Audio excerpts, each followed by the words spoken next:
सरल चीज सिर्फ ये है, गर्म पानी, थोड़ा सा शहद, थोड़ी सी हल्दी।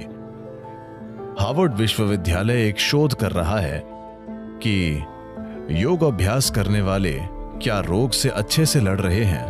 ये रोग से लड़ने की क्षमता बढ़ाता है, पर साथ ही ये एक तरह का माप है।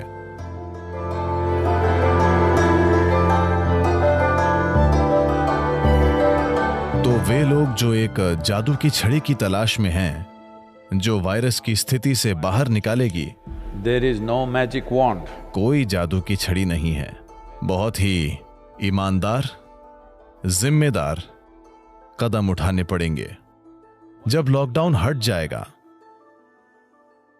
सरल अनुमान है कि अब तक हम में से ज्यादातर लोग अलग रहकर सुरक्षित हैं। अब जब हमें बाहर निकलना होगा, तभी असली चुनौती शुरू होती है। तभी इसका महत्व होगा कि हम कितने जिम्मेदार और समझदार हैं।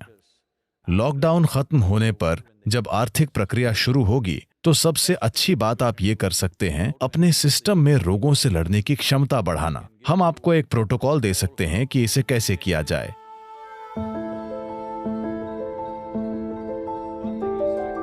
एक बात है, एक दूसरे से दूरी बनाए रखना, ये धर्म बन जाना चाहिए। अगर आप धार्मिक हैं तो, वरना ये साधना बन जानी चाहिए।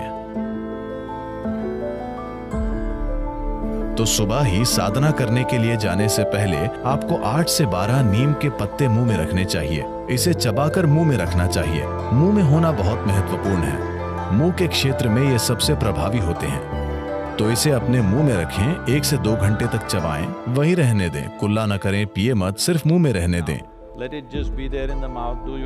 उसी के साथ साधना करें। हल्दी के गोले रोज बनाएं, सुबह इसका सेवन करें और कम से कम 1 घंटे तक कुछ भी न खाएं। एक और बात यह है कि यह आंवले का मौसम है। इसे कन्नड़ा में नेल्लिकाई कहते हैं, बेट्टद नेल्लिकाई। तो अभी सीजन चल रहा है। वो बड़ा वाला नहीं, गोल्फ बॉल जैसा आंवला, वो हाइब्रिड आंवला है। वो भी ठीक है अगर आपको कुछ और नहीं मिलता तो, वरना पहाड़ियों में जो उगता है वो केवल इतना होता है। सिर्फ एक आंवला तोड़कर उस पर थोड़ा नमक डालें और उसे चबाएं। इसे अपने मुंह में रखना चाहिए और ये भी आपके मुंह में ही सबसे प्रभावी है। ये 1 या 2 घंटे के लिए आपके मुंह में होना चाहिए। ये सरल चीजें आपके इम्यून सिस्टम को बहुत बढ़ाएंगी।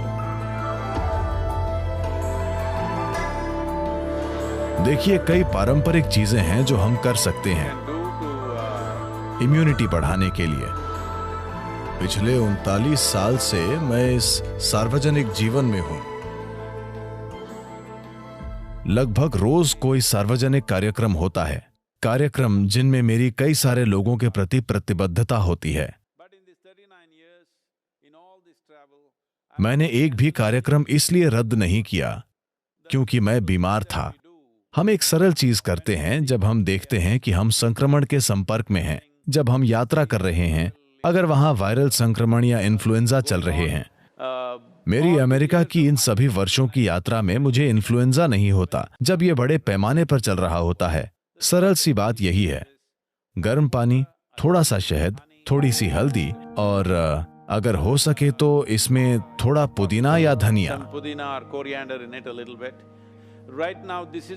अभी हम अपने क्षेत्र में सभी पुलिस कर्मियों और चिकित्सा कर्मियों को यही दे रहे हैं।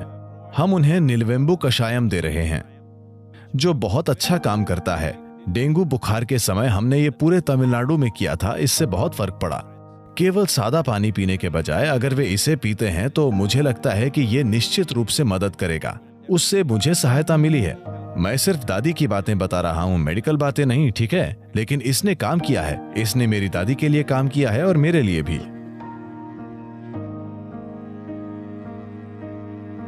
एकमात्र तरीका हमारे इम्यून सिस्टम को बढ़ाना है। एकमात्र तरीका जिम्मेदार सामाजिक व्यवहार करना है। यही आगे का रास्ता है और कम से कम 1 या 2 वर्षों के लिए ये एक नई दुनिया है। ये एक अलग दुनिया होगी उससे जिसमें हम रहते आए हैं। अभी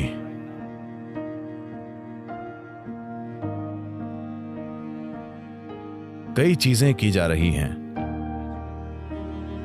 अमेरिका का मेडिकल सेंटर बेथ इज़राइल अस्पताल और हार्वर्ड विश्वविद्यालय एक साथ वे एक शोध कर रहे हैं कि कैसे योग करने वाले जो लोग कुछ योग अभ्यास कर रहे हैं वे ऐसे वायरस को कैसी प्रतिक्रिया देते हैं, उनकी मजबूती का स्तर कैसा है, क्या उनकी रोग प्रतिरोधक क्षमता बेहतर है। मुझे यकीन है कि उनकी क्षमता बेहतर है, पर इसके लिए चिकित्सा प्रमाण जरूरी है। पर मुझे 100% यकीन है, क्योंकि मैंने हमारे किसी भी साधक की मृत्यु का एक भी मामला नहीं सुना। उनमें से कुछ ने अपने माता पिता, वृद्ध रिश्तेदारों को खो दिया है, पर साधक नहीं, उनसे जुड़े हुए लोग। तो योग रक्त के माध्यम से नहीं आता, आपको इसे करना होगा। इसकी केवल यही समस्या है, यह जादुई तरह से काम करता है, पर आपको इसे करना होगा। योग योग योगेश्वराय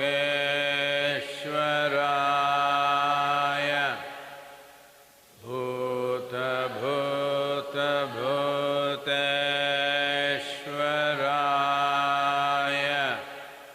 काल काल कालेश्वराय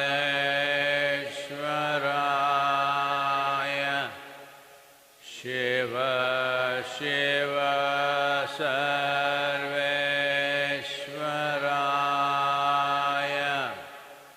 शंभो शंभो महादेवाय।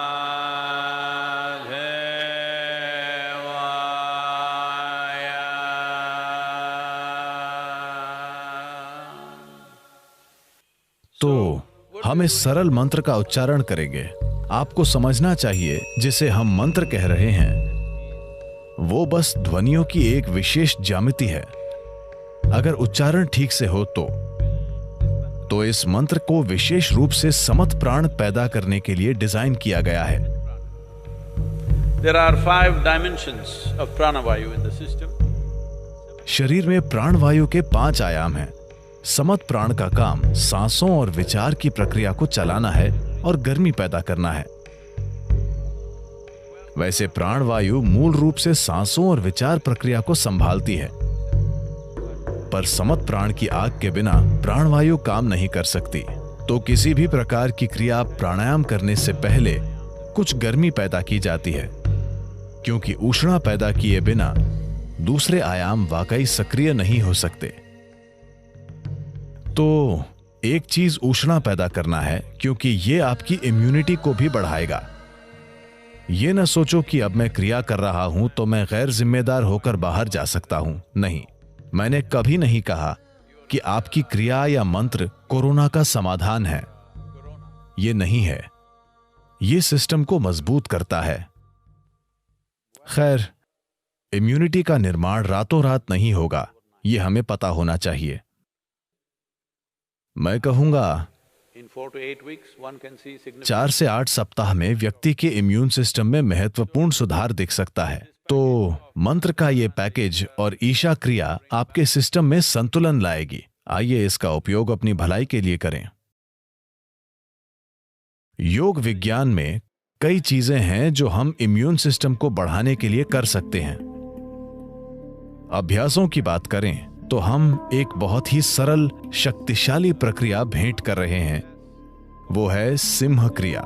ये एक तरह की प्रक्रिया है। एक बात यह है कि ये इम्यूनिटी को बढ़ावा देगी। एक और बात यह है कि इसमें आपकी सांस ऐसे शामिल है कि मान लीजिए आप इसे आज से शुरू करते हैं। 1 हफ्ते बाद अगर आपको यह करना थोड़ा कठिन लगता है तो आप साफ जान जाएंगे कि आपको सांसों से संबंधित कोई समस्या है। दूसरे लक्षणों से पहले, जिन्हें आप सामान्य मेडिकल रूप से पहचानते हैं, उससे पहले आप देखेंगे कि आप अभ्यास नहीं कर पा रहे हैं। जैसे ही सांसों से जुड़ी कोई वजह होगी, आपको यह पता है कि यह वायरस एक सांस से काफी संबंधित चीज है, तो यह बहुत उपयोगी होगा। अगर आप दिन में 2 बार रोज अभ्यास करें, यह इम्यूनिटी सिस्टम को बढ़ावा तो देगा, पर साथ ही ये एक माप है। अगर आप किसी दिन अचानक इसे न कर पाएं, तो आप जान जाएंगे कि आपके सांस लेने की प्रणाली में कुछ गड़बड़ी है। ज्यादातर लोग मरने के बाद ही मिट्टी से संबंध बनाते हैं,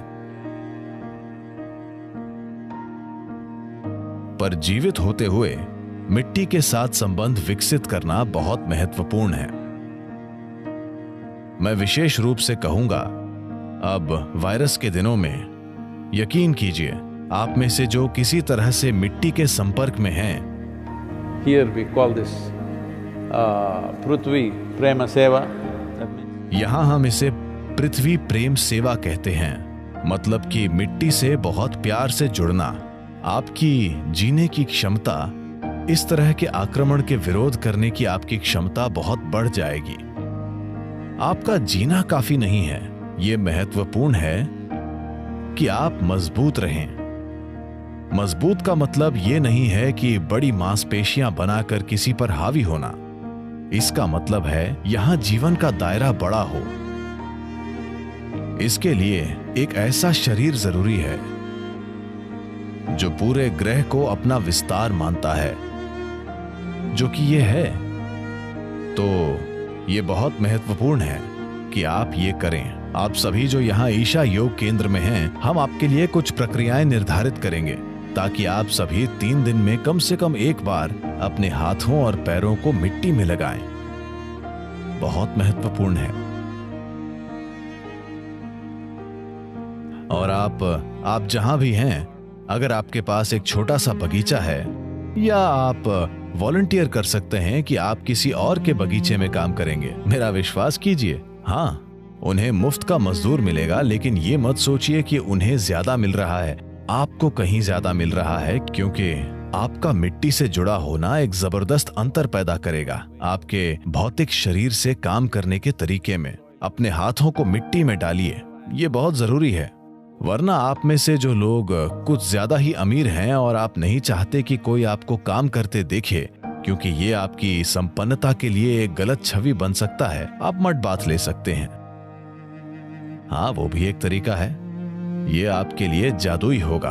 अगर आप ये प्रोटोकॉल बनाए रखते हैं तो बहुत आसानी से अपनी इम्यूनिटी को बढ़ा सकते हैं, क्योंकि आखिरकार आपके पास यही एकमात्र तरीका है।